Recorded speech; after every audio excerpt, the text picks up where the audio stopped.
What's going on, Steelers Nation? Welcome back to another episode of the Texas Steel Podcast. I'm your host, Pierce Trexler, joined always by my boy, Drake Greenstein.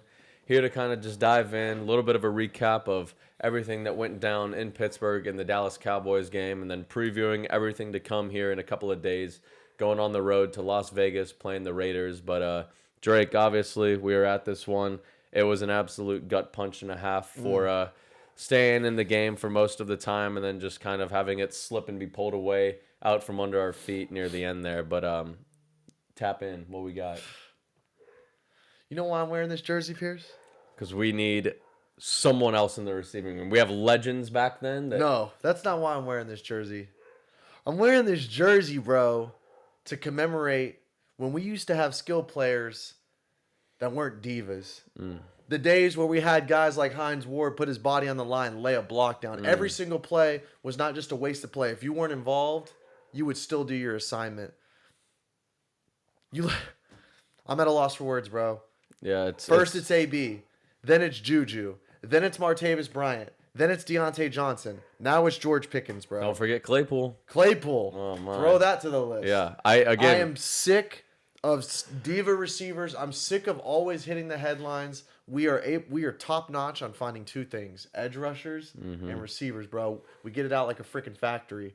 But, bro, I mean, we can talk about the game all we want, bro, but this whole George Pickens saga, because he's defining if our offense lives or dies right now, because that's our most talented player on offense. Oh, yeah. No, most definitely. And again, we all by this point are pretty much well aware of all of the antics and things displayed in last game's performance. He had the tagline, "Open effing always" on his thing, which, first of all, can we get that grammar right? Can it be always effing open? That would be hard, but he did it backwards. That's goes to show how many brain cells are probably firing in his mind. But GP, man, you have so much potential to go out there and be a Justin Jefferson, a Jamar Chase. But with these antics, man, you're only pulling this locker room and dividing it. For those of you that didn't see, he also, through majority of the game, only finished with 34 snaps on the field, which is lower than Van Jefferson, Scotty Miller, Calvin Austin, which is just atrocious. But for those times that he was not on the field, he was moping, sitting on the bench alone. Apparently, he threw his helmet down on the ground so hard it jumped over the bench. So, I mean, if we could only translate that much passion into the way you play the game instead of your mopiness and your upset antics for whatever you think you're not getting the ball enough, bro. You literally came in here and we scheduled this offense for you to be our alpha, and you're acting like the beta of betas right now. Yeah. So continue tapping in, D. I mean, bro, you're totally right. One thing you didn't even mention too is even when he was on the field, he's running haphazard routes. Half-ass routes, dropping balls. That was a crucial third down. We're going in trying to put give him the context. We're trying to go in and put the dagger up. We have a critical third and manageable. 10-6 is the score. We're driving. Definitely can go up, capitalize on some points. Buddy is doing his laziness, mopiness, and Justin Fields was not the most accurate passer this game, but this one was on the money, went right through his hands, and he goes, sags his head, jogs off the field on a third and manageable that he could have easily gotten some yak after as well. But just when you show up 50% effort, I can't even say he gave 50% effort out there. I would say if you threw me, you gauge anyone out there, we could outperform his performance on the field, and it's just abysmal, man. And just see Tomlin put his hands over his head after he dropped it. Like, what are you doing, bro? After he's tried to give him that opportunity to go out there, because there was such a lazy route. I'll clip the route, but it's so horrible. Lazy. His hands are so late. Runs a haphazard route. Just to give some context, though, you're so right. It's 10-6. We just got a massive stop. It's late third, maybe early fourth quarter. I can't quite remember. But Pierce was behind me in the stands. Pierce was 3 rows behind me. And it was 3rd and 4. And a couple plays before, he said, "Put the dagger in him." And it really felt like it, because if we were to go up 17-6. That's it, man. That was it, man. Easy. And once again, what was the difference? A field goal. You get at least a field goal on that drive. When Dak Prescott scores that touchdown, we have a tie game. We don't have a game where we're down 3 with 20 seconds left. It just pisses me off, man. Once again, I feel like the same theme every week after week off of these losses, and even the wins, is what's keeping us from really hitting our potential is genuinely self-inflicted wounds. You got players giving up. You got reckless penalties. It's just What I would Go do ahead. to have a Hines Ward on this Bruh. team right now, what I would do to have a Heath Miller on this team right now. I mean, again, this isn't taking shots or no one's to catching a stray. Really, there are just a few people in this locker room that are self-first guys and eye over team guys, and Pickens definitely falls into this category. But are we even going to act surprised? I mean, since this guy has been drafted to the Steelers, even this is why he fell so far down in the draft picks, were because of antics and moments like this, Yep. to where he puts eye over the team. And I mean, enjoy your 10 yards or whatever you had this game, George Pickens, Did you see because what, you're getting outperformed by Scotty Miller and Van Jefferson.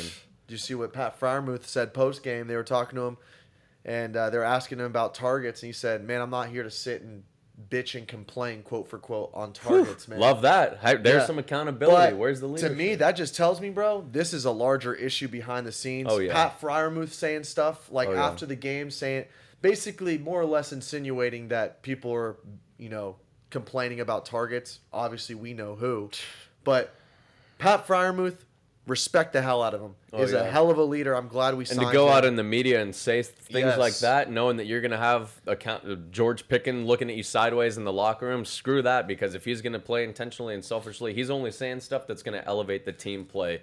And so didn't get to see that, but very happy you brought it up, because that just goes to show, like you said, Yes. solidifying that leadership role. We obviously just gave him a contract. That's the type of volunteers we want instead of quote-unquote hostages Yes. for George Pickens. So Well, wait, you brought up a Tomlinism. I want to stick on Tomlin now. Bro, there's two things. There are two answers. Tomlin said the reason that George Pickens isn't getting snaps is because of what he said, load management. Load management. And he referenced, we do the same thing with Cam Cam Hayward. Hayward. Cam Hayward is a decade older and been in this league a decade longer than George Pickens. And Cam Hayward's still seeing a higher percentage of snaps For than sure, for so, sure. So there's a breakdown of all the AFC North top receivers. So you got Amari Cooper, you got Jamar Chase, and Zay Flowers. All of them don't even. None of them are below 85% of snaps played on the field. Oh, yeah. George Pickens was at 36%, Pierce. Mm. 36% of the snaps on Sunday night against a marquee opponent when Primetime your game. offense could not get anything. And if you can go to 4-0, you're another Tomlin- leg stretch above the AFC North. All right, so there's two alternatives. If Tomlin says that is because of load management, that is just absolute coach Blank face malpractice. That's lie. coach Yeah. malpractice, bro. But we all know he's lying. Oh, yeah. We all know he's lying. So that Tomlin- means Tomlin's not willing to throw his man on the bus. He's trying I'm to at the protect point, the guys. bro. Call your man out in front of the media. Yeah, if he's definitely. gonna, I hate the fact that.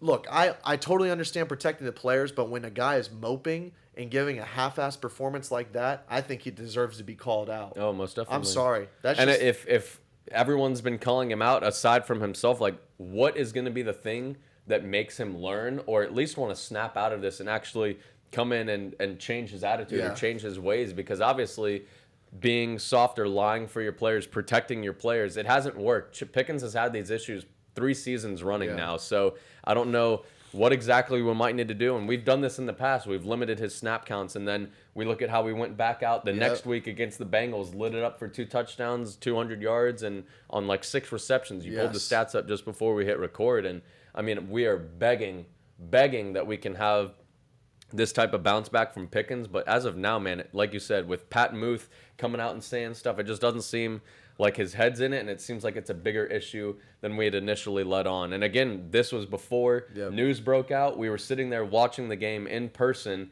and we were just both talking at halftime of that game. Where's Pickens? There's obviously a bigger issue. You don't take out your best player for on big downs snap too. management. Yeah, on big downs, Pierce, we're talking like there's 3rd and 8s where I'm like, why is Pickens jogging off the field? And I see Scotty Miller coming in. Yeah. And then what do we do on a 3rd and 8, Pierce? Hand it off to Najee Harris. No, we did a halfback toss to a 3rd-string practice squad player, Pierce. A 3rd-string Maybe practice he's going to squad. get more practice and carries than Najee Harris did. What this I game. mean, there's a lot of question marks. To me, bro, just as the media is basically wasting their time interviewing Tomlin. Oh, because if Tomlin is Talking in if Tomlin's circles. if he's being genuine, then we're talking about maybe some of the stupidest coaching you ever seen. Horrible. We need to bro, You don't see the Vikings managing Justin Jefferson's load. You don't see the Cincinnati Bengals managing Jamar Chase's load. No, they're like, who gives us the best chance to win? This guy needs to be on the field. Yes. And plus George Pickens is one of the youngest receivers in the league. He's 22, 23 at most. There's no need for snap management. This is where you get the juice out of the pulp. Sticking on Tomlin for a second too, I think the way he botched this game, man, some of his decision makings, the wasted time out near the end there, when knowing that if they can just punch it in and score, we'd have at least a minute, a timeout or two to go the stretch of the field, and all we need is a field goal. We just got to get 30, 40 yards out of it. So I think he just, never that he's ever going to be in the hot seat, but man, why do time and time again we keep bringing up these same issues with Tomlin and team management as a whole? And yes, he kept a lid on AB for as long as he did, but this seems to be outlasting even some of those antics that AB was putting up, because he would still come on the field and show you why he could have those antics or talk that mess, because he was the best player on the field no matter who we were playing. And he would still, like, AB's antics never affected his play on the field. Whereas this is, I mean, management, laziness, whatever you want to say. It's just George Pickens, man. I'm getting very, very fed up. And honestly, come the next few weeks, if we're still seeing this lackadaisical play, let's see what we can get for him at this point. Not saying, I know we need him if we want to actually have a shot at the Super Bowl here, but if we can get a name like Davante Adams, man, I mean, I'd like to not say that we can send George Pickens out of town, but it wouldn't break my heart. I got no ties to this guy personally yet, unless he can turn around and give me a reason to actually back him. Because give us a reason to root for you. Give it, like, the fans of the city, like, you ever watch basketball, when a guy goes diving for a loose ball, the whole freaking stadium gets up on their feet. They love effort, bro. They love effort. If I see George Pickens with a block like Hines Ward used to do, just put his shoulder down, boom, off a run. Jalen Warren in that Bengals game, pounding the way, clearing some. And we've seen this before with George Pickens blocking, giving up on run plays for Colts game last year. Didn't dive on the fumble, just tons of antics. Yeah, man, you hit it right on the head. But speaking of Davante, I mean, looks like there's not many suitors. And he definitely... A deal would have been done by now. The Jets sure as hell ain't going to... I mean, I would not... I mean, well, so listen to this. Steer clear. So before last week, you talked about the top three targets were the Steelers for Davante, the Jets, and the Saints. The Jets and the Saints were the two top runners because, obviously, Davante played college with Derek Carr, who's now QB in the Saints. Then, obviously... We saw how that Raiders experiment went for them, though, so why would he want to... Robert Saleh, gone. Head coach of the Jets is gone. That is a dysfunctional team going on. I don't know what the hell's going on in New York. Yeah, that's crazy. Then you look at New Orleans, bro. Freaking Carr's out for the next 3 weeks. Yeah. So why would you want to go there before the door is wide open, bro. Omar got to pull the trigger, bro. The only thing that's tough about the situation is I really, really highly doubt Vegas is going to want to give us the keys to Davante and then him go light him up for $150 and a tud next week. Well, he's dealing with the hamstring injury. Oh, you know, if we did the trade and if he got to Pittsburgh today, he'd be playing Sunday. Yes. So we already know that injury thing is kind of just a scapegoat for him to kind of cut ties and not be as petty of a player as some people are projecting, but send the house, send the kitchen sink, fair swap, Pickens for him. I mean, at this point, I'm just ready to get it done. Maybe we can get some heart, some better attitude in the locker room. But, again, like you mentioned, things are looking up for that trade. If not now, when? I would like to say it doesn't happen before this Vegas game, but come Sunday, come 6:30. That's what I was going to say. Join the flight back. Come back with us, bro. Yep. Literally have a bag packed. Be ready to go to the Berg come 6:30, whatever it is, and be ready to get to work with us. This game's at 3:15. After that game's over at 7 o'clock, 7:20. Oh yeah. Hey, this is Omar Khan, Pittsburgh. come on home, bro. Come on home, Yep. and then we got the Jets coming into town on a Sunday night game, and then the following week a Monday night game against the Giants. Not that those are layups, and obviously this season has shown that we just no games are given, but it's the National Football League. Two easier games that you should be able to come in and work your number on and have a good groove to get your feet wet in the system. Yeah. I mean, I'm dying to get that done, but would I just want a wide receiver. Back on the topic of wide receiver, Roman Wilson, like, What are we do we just are we gonna should we trade him now, or like are we what I don't understand the deal. He has been a participant in practice the past 3 weeks. Tomlin goes out and says, spinning in circles, talking in circles, it's tough to hop on a moving train. Give the cat a chance to catch the train, bro. I don't understand. I mean, when do you throw a rookie out in the fire? There's no ideal time. Just get the guy out there, get man. him out there. You see Drake saw him Mays Sunday Night getting Football. thrown in the mix. Yeah. Well, before the game, bro, we were watching Russell Wilson warming throw up to with him. Roman Wilson. Yeah. Roman Wilson's running around. So I'm like, this looks like a ready receiver, Think he bro. could get out there, making cuts, doing all the things he was needed. And, I mean, obviously we're anemic at the wide receiver position. When Najee Harris is your leading receiver for 30 yards, bro, bang my head in a wall. Like, I can't. Let's just, if we want to, real quick, we can go over some snaps, relive some pain and misery from last week. But let's just tap into it. Let's go to the box score. Total passing yards, Dallas Cowboys 336, Pittsburgh Steelers 134. Total rushing attack yards, Dallas 109, Steelers 92. What did you say you wanted to see? Rush attack? Let's see receiving yards. Receiving yards, okay. Tolbert for the Cowboys, 10 receptions, 87 yards, and a tutty. Steelers leading receiver, Najee Harris, 2 receptions, 35 yards. But if we're just looking at the totality of passing yards, let me see here. It is, I mentioned it earlier, 336 to 134. Absolutely abysmal. Justin didn't have his best game, missed a few throws, but inevitably, man, I mean, I think we have greater issues in this than the quarterback play for sure. Staying on topic of quarterback play, this is the first week Russell Wilson has been a full participant in practice. Again, it's not looking as if he will be the starter this week, but it's almost lining up to be, this is Justin Fields, make it or break it. If you go out there and you're a stud, the position is yours for the rest of the season. If you go out there and lay another egg like we did last week, here comes Russ for week 7. So, just crazy. I don't know how much, obviously, there is to blame on the quarterback play. Can't blame the quarterback for receivers not getting open or dropping balls. So and an injured, hobbled O-line. There's missed throws, don't get me wrong, but you're totally right, man. Like, watching the game on Sunday with you, like, just my gut reaction was like, I don't think quarterback play is the number one thing. Because, I mean, you're seeing Justin run for his life. Far and more then issues. You're seeing, guys running crappy routes. You're seeing guys locked up. The announcers are even saying it themselves. Well, Chris, there's no one open. Yeah. And it's like, what do you expect? And there's a chart: separation versus man coverage and separation versus zone coverage. They do an analysis of every single receiver. So the people that are all the way at the top are getting the most separation. People at the bottom of this little, I'll show you the graph later. Guess who's on the bottom left?